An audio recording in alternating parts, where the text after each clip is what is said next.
हलचल भरे गांव के बाजार के बीच रामू अथक रूप से किसी भी मूल्यवान वस्तु की तलाश करता है। उसकी आशा भरी आंखें उसके वर्षों से कहीं अधिक अनुभवी चेहरे को धोखा देती हैं। वह प्यासे यात्रियों को पानी की बोतलें प्रदान करता है, जो वाणिज्य के सागर में एक विनम्र विक्रेता है।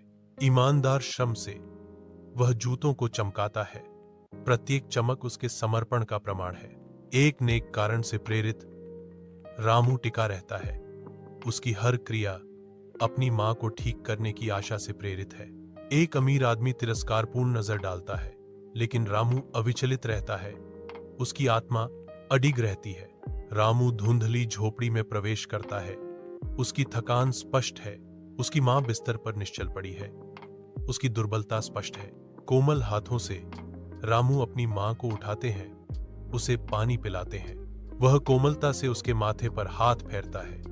देखभाल का एक मौन वादा। तुम मेरे बेटे नहीं हो, तुम मेरे भगवान हो। वह फुसफुसाती है। एक हल्की सी मुस्कुराहट उसके होंठों पर छा जाती है। आंसू भरकर रामू प्रतिज्ञा करता है, मां, मैं तुम्हें ठीक कर दूंगा। रामू डॉक्टर साहब के घर के सामने खड़ा है। उसके अंदर डर और हिचकिचाहट का तूफान उमड़ रहा है। अपने आखिरी साहस को इकट्ठा करते हुए रामू एक कांपते हुए हाथ से दस्तक देने के लिए उठाता है। डॉक्टर साहब प्रकट होते हैं। उनका चेहरा गंभीरता से भरा हुआ है और उनके कर्तव्यों का भार है।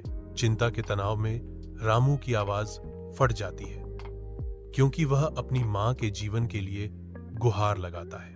उसके हाथ कांपते हैं, जो उसकी मां की बीमारी के बारे में बताते हुए उसके डर की गहराई को दर्शाता है। डॉक्टर साहब का सख्त चेहरा नरम पड़ जाता है, क्योंकि वह आश्वासन देते हैं, मैं तुम्हारी मदद करूंगा बेटे।